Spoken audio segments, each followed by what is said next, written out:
نحمدہ ونصلی ونسلم علی رسولہ الکریم اما بعد فاعوذ باللہ من الشیطان الرجیم بسم اللہ الرحمن الرحیم سبحانک لا علم لنا الا ما علمتنا انک انت العلیم الحکیم رب اشرح لی صدری ویسر لی امری واحلل عقدۃ من لسانی یفقہوا قولی قال النبی صلی اللہ علیہ وسلم خیر القرون قرنی۔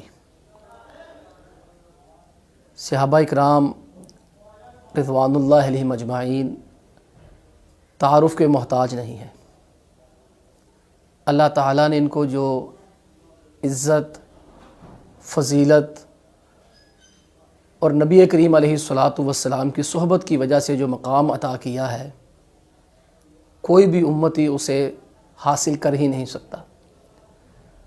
عشرہ مبشرہ صحابہ میں سے جناب سعید بن زید رضی اللہ تعالی عنہ کا فرمان ہے، واللہ لمشہد شہدہ رجل یغبر وجہہ مع رسول اللہ صلی اللہ علیہ وسلم افضل من عمل احدکم۔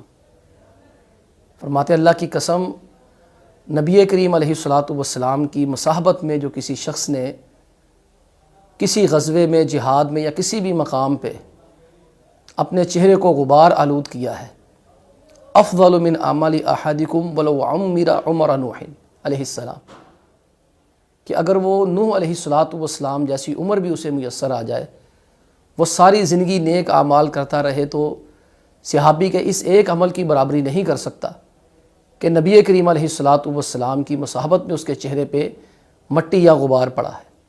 یہ ہمارا عقیدہ ہے۔ پھر صحابہ اکرام رضوان اللہ علیہم اجمعین میں جو ہمارے عقائد میں شامل ہیں چیزیں، ان میں سے ایک چیز یہ ہے کہ ان کے اندر درجات ہیں، سب درجے میں برابر نہیں ہیں۔ پھر ان درجات میں جو تقسیم مزید ہوتی ہے، سب سے اعلیٰ اور افضل ترین درجہ جناب ابوبکر صدیق رضی اللہ تعالی عنہ کا ہے۔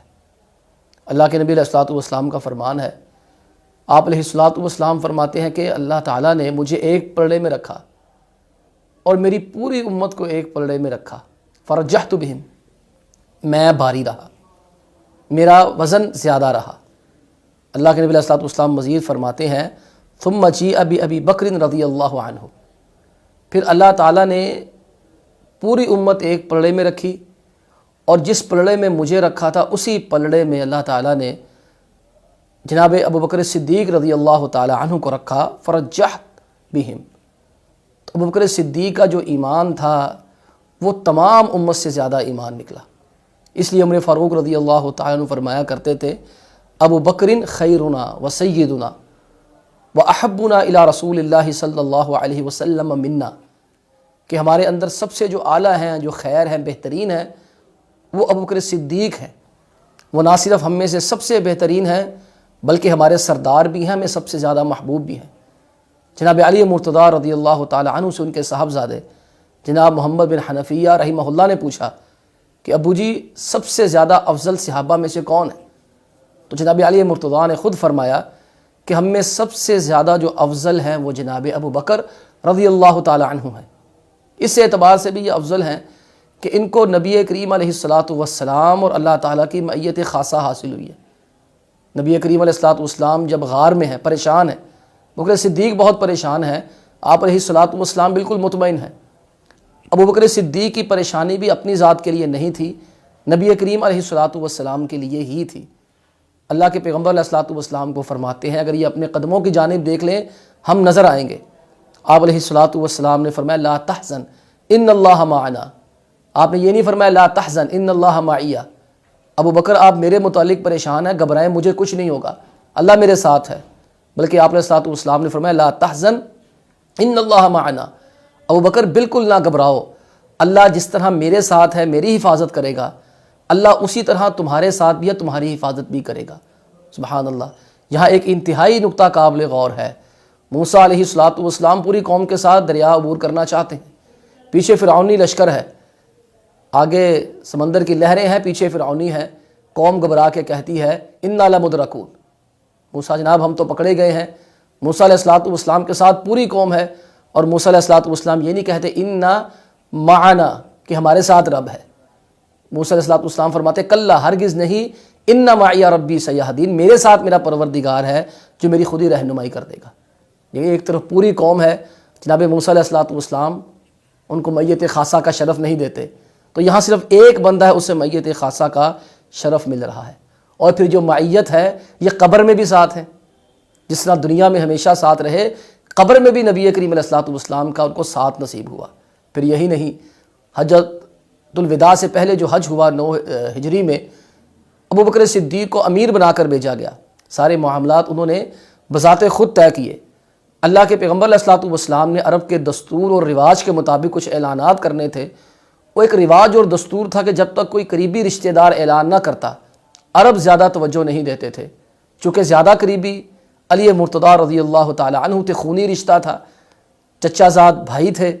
اللہ کے نبی علیہ السلام نے انہیں کچھ پیغامات دے کر بھیجا کہ آپ وہ اعلانات جا کے فرما دیں۔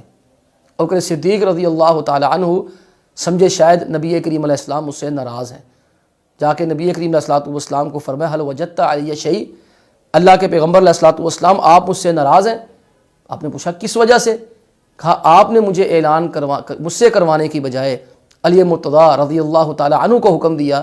آپ نے فرمایا ناراضگی کی کوئی بات نہیں، لا بالکل نہیں، انت صاحبی فی الغار وعد الحوض، ابو بکر جس طرح غار میں تم میرے ساتھ تھے، تیسرا کوئی نہیں تھا، اتنا ہمارا تعلق تھا، جب قیامت کے دن حوض کوثر پہ میں لوگوں کو جام بھر بھر کے پانی کے دوں گا، میں اکیلا نہیں دوں گا، میں بھی لوگوں کو جام پلاؤں گا، تم بھی لوگوں کو حوض کوثر سے پیالے بھر بھر کے پلاؤ گے۔ اس قدر میت خاصہ ہے، پھر اس قدر اللہ کے نبی علیہ السلام ان سے پیار اور محبت کرتے ہیں۔ صحابہ میں کچھ باتیں ہوئیں، آپ علیہ السلام نے بکر صدیق کے احسانات کا تذکرہ کیا۔ میں لوگوں تمام انسانیت پہ میرے احسانات ہیں، لیکن تمہارے پیغمبر پر جس کے احسانات ہیں بکر صدیق رضی اللہ تعالی عنہ ہیں، میں سب کے احسانات کا میں نے بدلہ دے دیا ہے، لیکن میں نبی ہو کر بھی ابو بکر کے احسانات کا بدلہ نہیں دے سکا۔ اللہ تعالیٰ ہی ان کو ان کے احسانات کا بدلہ دے۔ پھر آخری بات، اللہ کے نبی علیہ السلام کے یہ سب سے خاص، سب سے افضل صحابی جنت کے اندر جائیں گے تو ان کا جنت کے اندر جانے کا جو منظر بڑا دیدنی ہوگا، اللہ تعالیٰ ہم سب کو وہ منظر دیکھنا نصیب فرمائے، اور اللہ کرے ہم اس موقع پہ ہمیں بھی یہ شرف نصیب ہو کہ ہم ان لوگوں میں سے ہوں جو ان لوگوں میں شامل ہیں۔ بڑا پیارا منظر ہوگا۔ اللہ کے نبی علیہ السلام نے فرمایا میری امت کا ایک آدمی جنت کے اندر جائے گا، جب وہ جنت میں داخل ہوگا، جب وہ جنت کی سیر کو نکلے گا تو جتنے جنتی ہیں وہ سارے کوئی بالا خانوں پہ کھڑے ہو جائیں گے، کوئی راستوں میں کھڑے ہو جائیں گے، کوئی جو ہے وہ اس کے دیدار کے لیے روڈوں پہ لائنیں لگ جائیں گی جنت کے راستوں پہ۔ الا قالوا مرحبا مرحبا الینا الینا، سارے جنتی مل کر کہیں گے حضرت ہماری جانب آئیے، خوش آمدید، مرحبا، ویلکم، آپ ہماری جنت میں آئیے، ہمیں یہ شرف عطا کیجئے، ہماری جنت میں قدم رکھیے۔ اللہ کے نبی علیہ السلام نے جب یہ فرمایا کہ میری امت کا ایک آدمی اس شان بان اور آن کے ساتھ جنت کے اندر جو ہے وہ سیر کرے گا، سیاحت کرے گا، اور جنتی اس کے ارد گرد پروانوں کی طرح جمع ہو جائیں گے، ابوبکر صدیق رضی اللہ تعالی عنہ تشریف فرما تھے، کہنے لگے اللہ کے نبی علیہ السلام وہ آدمی تو بڑا ہی خوش نصیب ہے۔ تو آپ نے فرمایا الجل، ہاں واقعی وہ بڑا خوش نصیب ہے، انت ہوا یا ابا بکرن، ابو بکر وہ آدمی تم ہو، جس کے لیے جنتی استقبال کے لیے کھڑے ہو جائیں گے۔ اللہ تعالی ہمیں صحابہ کی عظمت کو ماننے کی، اس کو بیان کرنے کی، ان سے سچی محبت کرنے کی توفیق عطا فرمائے۔ سبحان ربک رب العزت عما یصفون وسلام علی المرسلین والحمد للہ رب العالمین۔